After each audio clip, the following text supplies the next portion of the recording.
Bonjour à tous, vous écoutez Banous, le podcast du marketing et de la com digitale. Aujourd'hui, un sujet un petit peu plus entrepreneurial, car j'ai la chance de recevoir Hervé Bloch, le créateur des Big Boss, qui nous partage sans filtre et sans langue de bois son parcours, et surtout ses galères les plus notables, et croyez-moi, elles sont épiques. Un grand merci à lui. Alors l'introduction sera un petit peu plus longue car il s'agit du 101e épisode de Banous. Et oui, nous avons passé la barre symbolique des 100 épisodes Banous. Alors tout d'abord, je voudrais remercier Stanley Mamam qui m'accompagne sur cet épisode. Un grand merci également à mon premier invité et ami et qui m'a accompagné sur plusieurs épisodes Banous, Mathieu Réfé. Merci également à Romain Bourgois et Alexia Lefebvre pour leur aide précieuse sur plusieurs épisodes. Merci aux invités pour leur confiance. Merci à vous de me suivre avec une dédicace particulière pour ceux qui postent un commentaire et qui mettent une bonne note sur Apple Podcast. Il n'y a pas de raison. Je vais faire évoluer le projet en ajoutant de la vidéo de manière un petit peu plus professionnelle. Pour cela, je vais ouvrir le podcast à un sponsor. Et oui, ce qui me permettra de rémunérer un monteur vidéo. Donc si vous ou votre entreprise souhaitez sponsoriser Banous, contactez-moi à banousmedia@gmail.com en mettant dans l'objet sponsor. Bref, une introduction Banous qui n'aura jamais été aussi longue. Bonne écoute. Bonjour Hervé, merci pour ta participation donc à ce podcast Banous. Est-ce que tu peux te présenter, même si je pense que les gens dans le marketing digital te connaissent déjà? Alors, Hervé Bloch, j'ai 48 ans, je suis père de 2 adolescentes, je suis dans le digital depuis 25 ans, donc je suis un dinosaure du digital. Il y a peu de secteurs où en 25 ans, on peut être un dinosaure. J'ai travaillé à peu près 12 ans pour les autres, dans des grosses boîtes comme IBM, dans des startups, dans des acteurs du marketing digital comme Emailvision. Et puis, au bout de 12 ans, j'avais constitué un gros réseau professionnel, une forte expertise dans le digital, et j'ai eu l'envie de capitaliser sur une entreprise qui allait être la mienne. Je ne savais pas ce que j'allais faire au tout début, mais je me suis dit, tiens, en fait, je connais des prestats, je connais des décideurs, je vais faire de l'apport d'affaires, simplement, un peu en mode alimentaire. Et puis, finalement, j'ai industrialisé ce concept. Je me suis dit, quand je mets en relation un décideur et un prestataire, il y a une chance sur 3 pour que ça signe. Si j'en mets 200, 3 jours dans un week-end au ski, peut-être que je vais peut-être pas avoir les mêmes stats, mais je peux avoir en tout cas une multiplication de business. Et c'est comme ça que c'est façonné en moi les Big Boss pendant quelques mois. Et puis, c'est une aventure qui a maintenant 11 ans. Alors ça, c'est la belle histoire. Tu as forcément rencontré des galères au début. En permanence, tout le temps. Il n'y a pas une seule année où il n'y a pas de galère. La première galère, c'est que sur le premier format, j'ai fini à l'hôpital. D'accord. Le premier format. Et donc, Stan, toi, tu as dû... t'y étais ou non? Je sais qu'Antoine Alexandre y était. Antoine Alexandre y était, de chez Criteo à l'époque, de chez TDMIS racheté par Criteo. Et donc voilà, première galère. Alors, le truc sympa, c'est que quand j'ai été réanimé, j'ai fait une chute de ski, il fallait que je dorme à Moutier, alors que tous les bus de l'organisation étaient partis. J'ai fait rapatrier les bus pour qu'ils viennent me chercher à l'hôpital où j'étais, pour qu'ensuite je reparte donc avec tout le monde. Donc des galères, il y en a eu plein. Quand on fait de l'événementiel, on est en permanence avec des galères. Il y a des grèves de train, il y a des grèves d'avion, il y a du Covid. Moi, des galères, finalement, chaque année, je peux t'en citer une, des plus sympas au plus futiles, au plus... j'en ai 2-3 qui me viennent, qui sont vraiment, on va dire, en stress absolu. Alors, laquelle tu veux entendre? Vas-y, celle qui t'arrive tout de suite en tête, là. Alors, celle qui m'arrive en tête, on est en 2021. On est début décembre 2021. Castex, Premier ministre, prend la parole pour annoncer que il va falloir... on vous suggère de ne pas faire de repas de Noël, de fin d'année, etc. Moi, 5 jours après, j'avais une Winter Edition avec 600 personnes. Et en plus, ce n'était pas une interdiction gouvernementale. Parce que là, il y a des cas de force majeure et du coup, je suis remboursé, etc. Non, c'était une suggestion. Donc, 10 minutes après, j'ai la directrice de l'événementiel du Club Med qui m'appelle. Bonjour Hervé, tu as entendu notre cher Premier ministre. Qu'est-ce qu'on fait? Pour info, malheureusement, comme ce n'est pas une interdiction, moi, je suis obligé de te facturer. Puisque moi, on ne m'interdit pas de fermer. Donc, on a un contrat. Mais bon, qu'est-ce qu'on fait? Que j'essaye au moins de te limiter les coûts alimentaires, etc. Et je dis, écoute, merci Muriel, laisse-moi 24 heures. Et donc, je fais une réunion de crise avec mes équipes et je demande à ce qu'on appelle tous les participants tous, plutôt que d'espérer que dans 5 jours, ils se présentent à la gare, eh bien, on les appelle et toutes les heures, j'avais des statistiques et je voyais, on appelait « Bonjour, t'as entendu Castex, tu viens pas ?» Et on avait à peu près 73-74% de gens qui confirmaient leur venue. C'était à peu près équilibré en décideurs et en prestataires. Bon, les prestataires, on allait les rembourser. Ça nous arrangeait finalement que les prestataires aussi, certains abandonnent, puisqu'il ne fallait pas déstabiliser le ratio. Pour un événement, pour qu'un événement soit pertinent, il faut quand même qu'il y ait plus de décideurs que de prestataires. Sinon, on avait tous les décideurs qui annulaient et les prestataires qui se maintenaient. On allait se retrouver en déséquilibre. Donc, je décide de maintenir l'événement. Qu'elle est plus petit en chiffre d'affaires, mais je décide de le maintenir. Et puis, donc, je laisse mes équipes mardi, mercredi ordonnancer en fait l'événement. L'événement, c'est du vendredi au dimanche. Et puis, je me dis, tiens, je vais remercier quand même ces participants qui bravent les suggestions gouvernementales et je vais organiser un vaccinodrome. Alors, pour organiser un vaccinodrome, il faut 4 logiques. Il faut une autorisation du Club Med, parce que le Club Med, c'est pas un hôpital, donc il voulait pas, donc j'ai pris sur ma responsabilité en cas d'accident, etc. Ensuite, il faut un médecin, il faut des doses. Et à l'époque, tout le monde cherchait les doses, Pfizer, Moderna, etc. Et il faut, ça c'était plus simple, des infirmiers, des pompiers ou des étudiants en médecine pour être les vaccinants. Alors, je trouve très très vite les 3 étudiantes en 5e année de médecine. Donc, elles ne sont pas tout à fait internes, mais elles ont, comme elles sont externes, elles ont capacité à faire à opérer les vaccinations. Je trouve les doses. C'est-à-dire, je passe toutes les pharmacies de Savoie, de Haute-Savoie au téléphone. J'ai la décharge du Club Med, mais il me manquait le médecin. Et moi, je ne pouvais pas acheter les doses parce que je ne suis pas médecin et je ne pouvais pas ordonnancer le vaccinodrome avec des étudiants en médecine. Il fallait quand même une autorité médicale responsable. Et donc, on est jeudi soir. On est à quelques heures de l'événement. L'événement commençait vendredi à 7h du mat.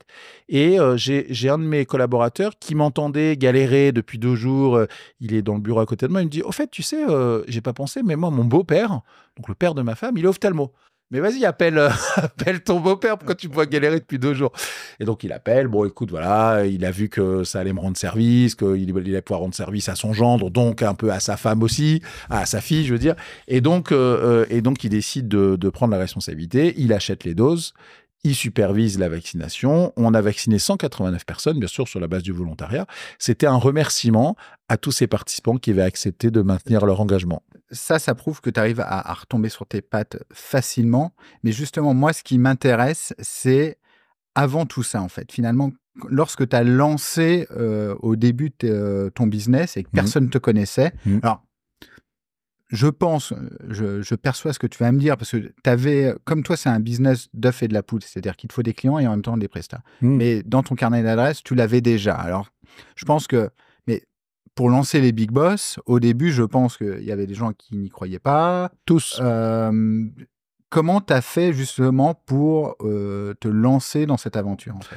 Alors, j'ai pris des risques. Le premier risque que j'ai pris, c'est que comme c'était un week-end début décembre, donc les hôtels principaux sont fermés, il faut les ouvrir pour nous, et donc il faut les privatiser, donc il faut acheter toutes les chambres.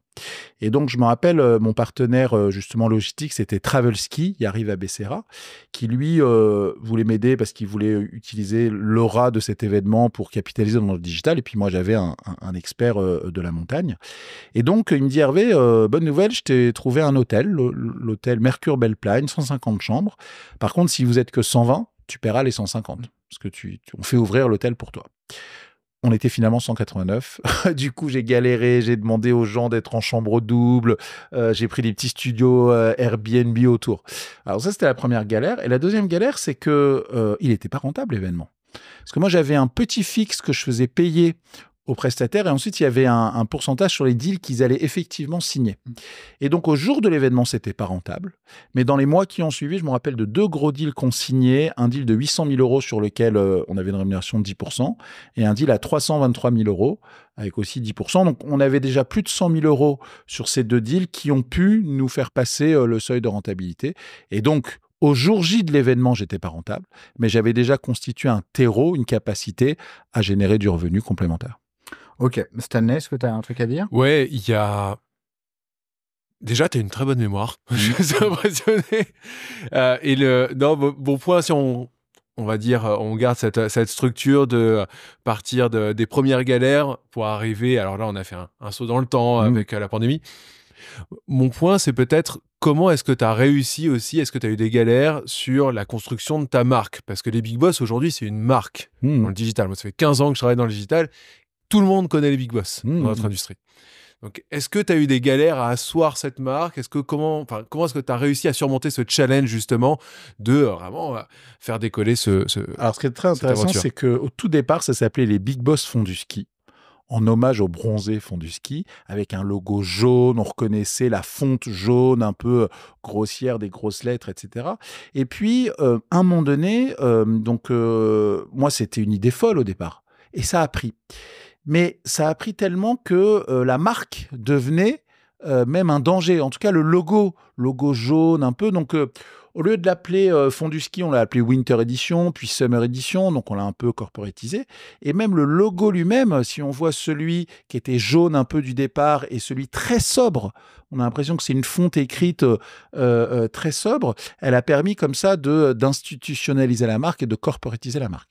Après, encore il y a pas longtemps, on a créé des formats un peu différents et on essaie de gommer pour ces formats la marque Big Boss parce qu'elle est très connue, mais elle est très clivante. En fait, les Big Boss, les gens, ils disent que si tu as une forme commerciale assez relationnelle, eh bien, tu vas marquer des points Big Boss. Si tu es plutôt conventionnel, il y a des formats plus statutaires sur lesquels tu peux aussi t'exprimer. Et donc, on a créé des formats plus statutaires, notamment à Deauville, en semaine, dans le Centre international des congrès, avec des corners, des rendez-vous de 15 minutes. Donc, vraiment quelque chose qui se rapproche de ce que fait la concurrence. Et donc, pour ces gens-là, ils n'ont pas trop envie d'entendre les Big Boss parce qu'ils peuvent avoir aussi une image négative. J'ai une anecdote assez marrante sur le sujet. J'étais à une soirée de levée de fonds d'un acteur du digital au Shogun, Pont Alexandre III. Et j'arrive à la soirée et puis je reconnais deux personnes qui étaient devant moi et une personne qui était de dos et je l'entendais critiquer les Big Boss. Et alors, exprès, je ne me mets pas directement dans la conversation, j'écoute. Et la personne dit, non, mais là, les Big Boss, c'est n'importe quoi, faire du business en maillot de bain, en chasse-neige, non, mais c'est ridicule. Et les deux personnes en face, eux, je les ai laissés finalement défendre le concept. Mais pas du tout, tu dis n'importe quoi, c'est génial, tu crées un lien différent, tu crées quelque chose qui est beaucoup plus fort, qui est beaucoup plus émotionnel. Bon, alors, j'étais plutôt content d'avoir comme ça ces ambassadeurs. Donc, je viens les saluer, je les embrasse, etc. Ils rigolent parce que bon, ça parlait de moi et puis j'arrive à ce moment-là. Et celui qui parlait de dos, je le reconnais, et tu disais, Stanley, que j'ai une bonne mémoire. Oui, j'ai une bonne mémoire, j'ai surtout une bonne mémoire photogénique. Et donc, je vois son badge, je vois son nom, je vois sa tête. Il n'est jamais venu sur mes événements. Et je dis, bonjour, Hervé Bloch, je suis l'organisateur des événements Les Big Boss. Tu n'es jamais venu à mes événements, j'ai écouté toute la conversation. Pourquoi tu critiques? Et il dit, oui, bon, j'ai dit que j'y suis allé. Oui, bon, d'accord, j'y suis pas allé, mais enfin, c'est ce qu'on m'a raconté. Et bien, ce que je te propose, puisque tu as bien vu que ceux qui viennent, eux, défendent le concept, ce que je te propose, c'est que je t'invite au prochain. Donc, viens, déteste et critique. Mais là, tant que t'es pas venu, c'est juste les candidatons, l'image, le potache. Et nous, depuis 10 ans, 11 ans, on a des gens qui viennent me voir le dimanche à la fin de l'événement majeur pour me dire, Hervé, mais qu'est-ce que j'étais con. J'entendais que c'était un peu potache, etc. Mais pas du tout. Tout ça, c'est un décorum. Mais derrière, c'est une puissance business, une puissance émotionnelle qui est très forte. J'ai encore le directeur marketing de Showroom Privé à la vidéo officielle de la Summer Edition qui le dit. Il dit, voilà, moi, ça faisait des années que je dédaignais un peu le format. Je l'ai fait. Et je suis con, en fait. J'aurais dû y aller depuis bien plus longtemps et j'y serai sur les prochaines années. Mais ça, justement, si j'essaye de tirer un tips pour les gens qui nous écoutent et qui sont en phase, même pour nous, d'entrepreneuriat, je vais y arriver, c'est être méga lucide sur ce qu'on fait, connaître ses forces et faiblesses de manière assez froide, comme tu le démontres là, en fait. Et puis après, faire sa route et avancer et développer son business. En fait, ce qui est rigolo par rapport à ce que... Alors, j'emploie le terme rigolo à toutes les sauces, hein, mais ce qui est intéressant dans ce que tu dis, et ce que j'en retire, moi, c'est... en fait, tu as conscience des candidatons, tu as conscience de ta force et des éléments qui peuvent perturber ton discours. Et ça, je trouve ça vachement fort. Alors, il faut jamais déjà se reposer sur ses lauriers, il faut toujours écouter ces communautés. Et en fait, on construit quelque chose Au départ, c'est une idée folle. Puis après, il y a une exécution et on passe notre temps à faire dériver cette exécution pour qu'elle soit la plus optimum possible. Je vais vous raconter une autre anecdote sur ce sujet. Vers 2017-2018, il y avait donc des summeristes et des winteristes. Et je me rendais compte que les gens préféraient... En fait, il y avait 70% des gens qui préféraient la summer et 30% qui préfèrent la winter. Mais alors, ces 30%, ils adoraient la winter. Ils étaient vraiment dithyrambiques sur le sujet. Mais bon, quand même, j'avais un 70-30.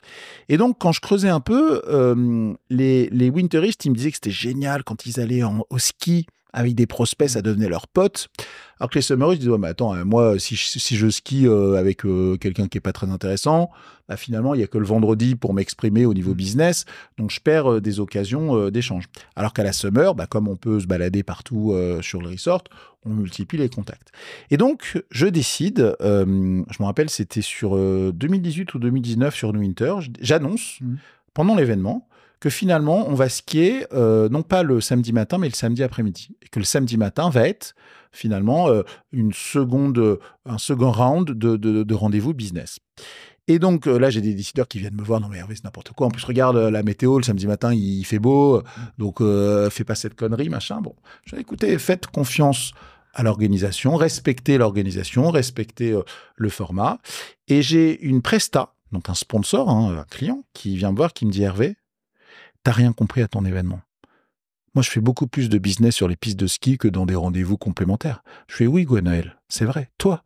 Parce que toi, tu as un excellent relationnel. Et pour 10-15% des commerciaux avec un très fort relationnel, tu as raison, c'est mieux de ne pas faire aucun rendez-vous formel.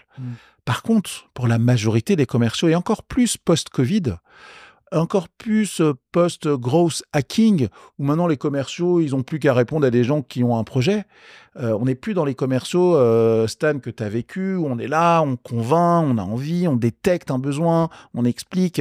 Et donc, voilà, donc globalement, c'est pas que j'avais créé un danger sur mon propre format, c'est pas que je l'avais pas compris, c'est qu'il fallait que je réponde à la majorité des potentiels clients pour satisfaire tout le monde. D'accord. Et là, qu'est-ce que toi, donc pour schématiser, c'est-à-dire, si encore une fois on devait donner des conseils, c'est alors ce que j'ai l'impression. Non, à chaque fois que tu me dis que tu nous dis quelque chose, c'est on te déconseille de le faire et tu le fais quand même et ça fonctionne. Mais quelle est la chose que tu peux en tirer? C'est faire confiance à ton instinct, faire confiance aux chiffres, faire confiance à... Enfin, c'est quoi la leçon de tout ça, en fait? Alors, moi, je dirais que... déjà, je vais donner des conseils d'entrepreneur. J'estime qu'un entrepreneur doit avoir 3 qualités. S'il ne les a pas, il n'y arrivera jamais. S'il lui en manque, ce serait bien qu'il s'associe. Et parmi des collaborateurs ou même des associés au départ. Donc la première qualité indéniable, vous me voyez venir, c'est la qualité commerciale, la détermination, l'énergie, la niaque, etc. La deuxième, c'est le marketing, le produit, la vision, l'approche technique si on est en tech. Et puis le troisième, c'est la gestion, l'administratif, le suivi financier, budgétaire, etc. Très difficile d'avoir les 3. Moi, j'ai eu la chance d'avoir les 2 premiers. Ce qui est assez rare aussi, souvent les commerciaux savent pas concevoir le produit et ceux qui marketent un produit ne savent pas le vendre. Et moi, j'ai vu des tas de fois des gens monter des boîtes, c'était 2 commerciaux, mais qui n'avaient pas de produit, ou 2 marketeurs qui ne savaient pas comment le distribuer. Et donc moi, j'ai pas trop le troisième. Par la force des choses, je me rappelle de mes cours d'analyse financière, je sais ce que c'est un compte de résultat. Je ne confonds pas un encaissement et un chiffre d'affaires, un bénéfice et une marge brute, mais c'est pas la meilleure partie de ma journée quand je dois, ou quand je devais à l'époque valider la TVA, etc., etc. Pour autant, on peut quand même sous-traiter à des experts comptables, etc. Moi, je me rappelle, j'avais une alternante à l'époque qui me disait « Hervé, j'ai une idée, je viens de voir le film Le Stagiaire avec Robert De Niro ». C'est donc une personne âgée qui finit PDG d'une boîte en rentrant en tant que stagiaire. Donc, on a pris un papy compta qui avait 73 ans à l'époque, Hélène Gilbert. Et c'était marrant, il était là, il faisait les notes de frais, les premières fiches de paye. Sauf que la boîte, elle grossisse tellement vite que lui arrivait plus à tenir la cadence. Mais en tout cas, voilà, c'était un peu ses erreurs de jeunesse sur la partie administrative et financière. Donc voilà, donc en gros, déjà, si on n'a pas ces compétences-là, franchement, c'est dur d'y arriver. Donc ça, c'est la première chose. La deuxième chose, c'est que moi, j'ai plein de gens qui me détestent, nommément. Et au début, ça me minait. Hein. Qui déteste les big boss, et plus ça fonctionne, et plus ils me détestent. Et finalement, ça devient une force, en fait. Parce que si ils me détestent, c'est qu'ils se détestent eux, et ils détestent eux leur capacité à pas faire ce que moi je fais. Et donc voilà. Et donc en fait, ça en devient une force. Et donc il y a des gens qui vont foncièrement critiquer positivement. Puis il y a des gens qui veulent juste faire leur intéressant, comme celui-là au Shogun qui voulait crâner. Parce que comme les big boss avaient le vent en poupe, détruire les big boss, c'était comme ça, se créer un petit personnage sympathique, clivant, etc. Donc voilà, donc en gros, moi, des galères, j'en ai eu d'autres. Allez, une marrante aussi. Donc, je mène une opération pour qu'un fonds d'investissement intègre le capital. Et donc, je reçois des offres, j'en négocie une, je fais les audits, on fait les signings, on fait le pré-closing, on fait le financement. Et là, on est la veille au soir du closing. D'accord ? Donc, à 17h, le fonds d'investissement retenu m'appelle. Hervé, c'est bon, j'ai eu toutes les banques, on va faire l'opération, tu vas prendre ton meilleur stylo, demain à 8h, on signe, on boit le champagne, etc. Et puis, 1 heure après, j'ai mon avocat qui m'appelle. Bonjour, Hervé, est-ce que tu peux te mettre dans un petit coin à part, dans une petite salle de réunion ? On a une situation. Ton ex-femme, par l'intermédiaire de son avocat, vient de nous envoyer un email comme quoi, étant détentrice d'une part sur 1000, elle allait bloquer le nantissement des parts qui nécessitait l'unanimité. Donc, elle fait ça la veille au soir, de manière tout à fait volontaire. Et donc, le deal capote. C'est-à-dire que le soir même, je m'en rappelle, j'avais un dîner VIP à la galerie dans nos locaux, qui était aussi mon domicile et un lieu événementiel, et nos bureaux. Et donc, je vois que le deal capote. Parce que, alors moi, je dis à l'avocat, t'as qu'à dire que t'étais au squash. Non, tu reçois un fax à 18h, tu peux dire que t'es au squash. Ça, c'est en 1994. Mais aujourd'hui, tu peux plus considérer que t'as pas reçu l'email. Donc, je me dois, par déontologie, de l'envoyer à l'avocat du fonds, qui va l'envoyer à l'avocat des banques. Et forcément, les banques, elles vont prendre peur, etc. etc. Donc voilà, alors pour la petite histoire, j'ai finalement cédé à un autre fonds d'investissement avec lequel j'ai eu une aventure beaucoup plus belle à l'arrivée. Donc, merci à mon ex-femme, mais c'était quand même une galère, un stress, etc. Ouais, parce que là, tu as le sourire, etc. Mais sur le moment... Ça doit être le moment, c'est une catastrophe. Non, mais en fait, mais même, je m'en rappelle, on a eu grève de la SNCF alors qu'on devait partir. On est parti en avion. On a fait Paris-Genève en avion. Donc, c'est pas bon pour l'écologie. Ouais, c'est pas bon pour l'écologie, mais bon, il fallait qu'on fasse, quoi. Donc voilà, en permanence, on a eu...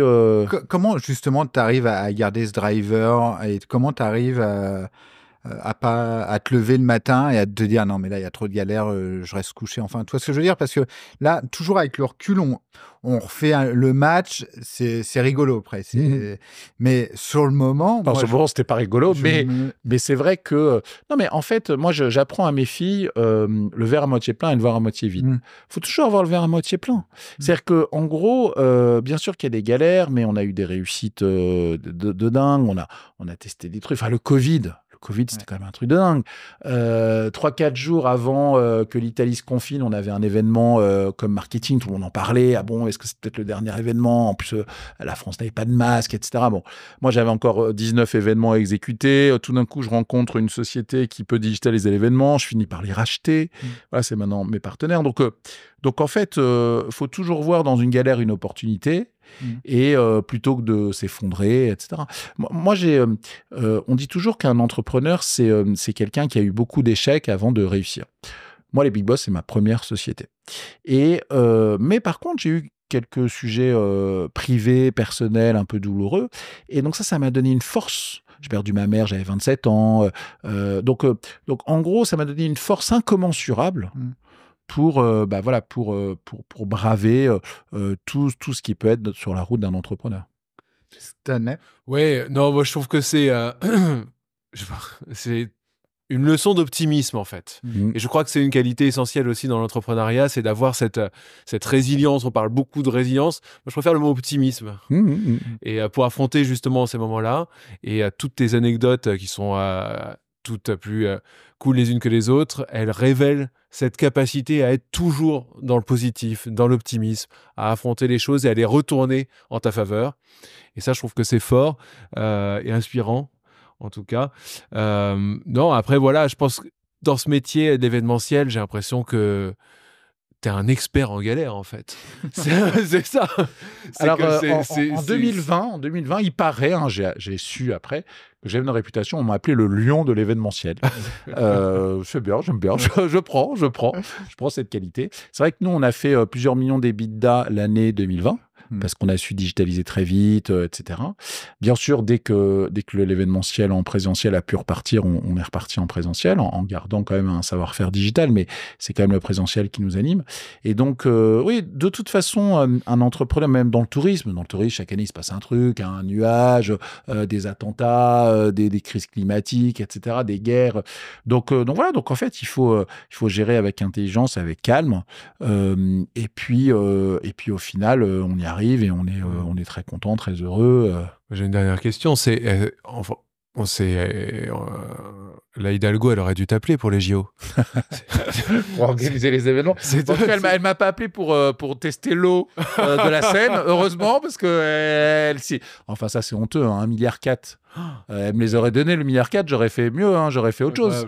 1,4 milliard pour que l'eau soit assainie et finalement elle ne l'est pas.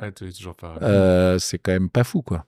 Ok, donc beaucoup de résilience ou d'optimisme pour reprendre ton terme, Stanley, voire s'adapter en permanence, avoir donc des compétences commerciales, marketing et marketing/product plus finance.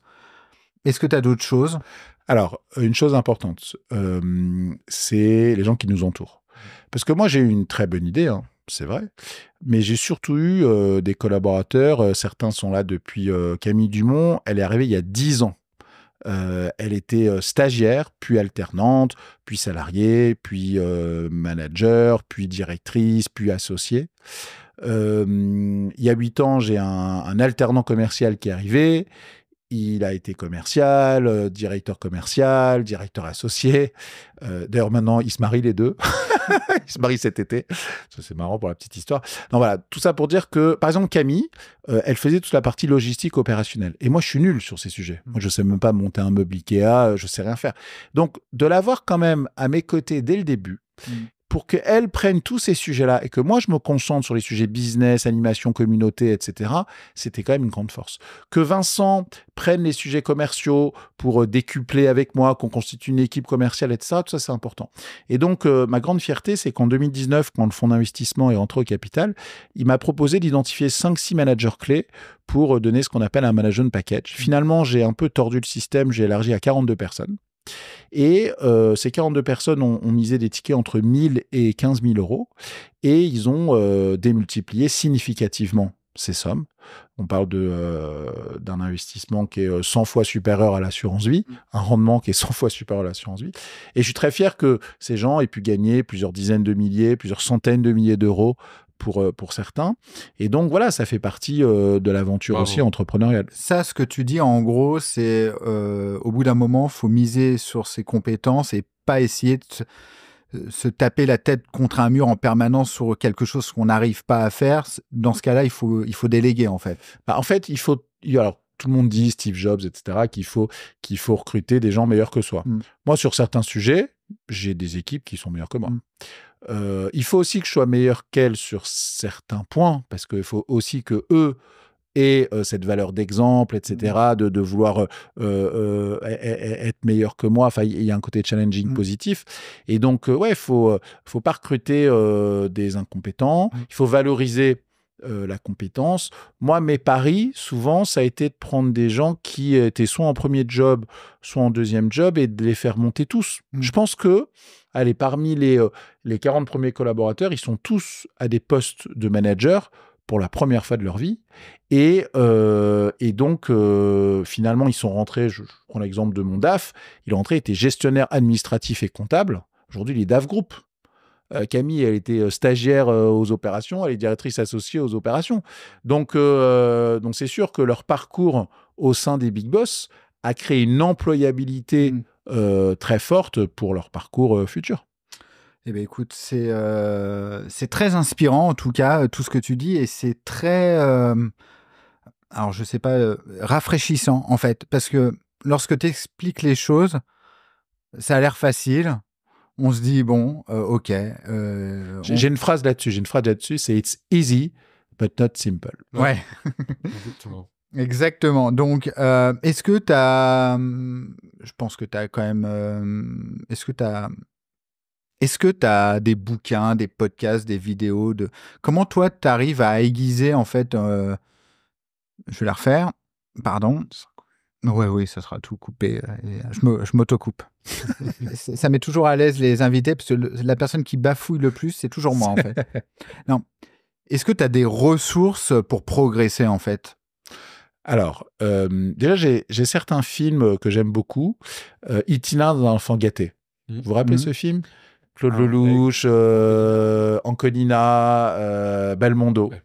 Très bon film. Alors après, il y a des caricatures, hein, Le Loup de Wall Street, etc. Mais moi, je suis très touché par certains films en général. Le dernier en date, et je vous le dis, je suis allé le voir 7 fois. Une fois par million d'entrées. D'ailleurs, ils viennent de franchir les 8 millions d'entrées, donc il faut que j'aille le voir une 8e fois. C'est un petit truc en plus. Ouais. Petit truc en plus, c'est donc Artus, sur des adultes en situation de handicap. C'est très touchant, très émouvant. Et d'ailleurs, la petite conclusion aussi de tout ça, c'est que quand on anime une communauté, il faut le faire avec beaucoup de sincérité. C'est-à-dire que moi, j'anime une communauté d'à peu près 30 000 personnes sur LinkedIn. D'ailleurs, c'est plafonné à 30 000 LinkedIn, hein, donc je suis obligé de supprimer toujours 10 personnes pour ajouter les 10 suivantes. Et donc, tu disais, Stanley, que j'avais une bonne mémoire. Moi, je sais exactement toutes les conversations que j'ai eues avec tous les participants sur tous les événements, et je peux la reprendre 4 ans plus tard avec chacun d'entre eux. Ou même, quand je voyais que cette personne n'était jamais venue à mes événements, j'ai quand même 11 000 personnes qui sont venues. Hein. Eh ben, je sais que lui, il n'est pas venu. Et donc, moi, quand j'étais petit, mon rêve, c'était d'être chef de village au Club Méditerranée. Je me suis créé mon village. D'ailleurs, maintenant qu'on fait nos événements au Club Med, en début d'événement, ils me remettent le badge de chef de village officiel, parce que c'est mon village pendant 3 jours. Et donc, en fait, c'est avec beaucoup de sincérité qu'il faut faire ce format. Et pourquoi un petit truc en plus m'a touché ? Parce que finalement, on dit que c'est des attardés mentaux. Et en fait, je pense que c'est nous qui sommes des attardés émotionnels.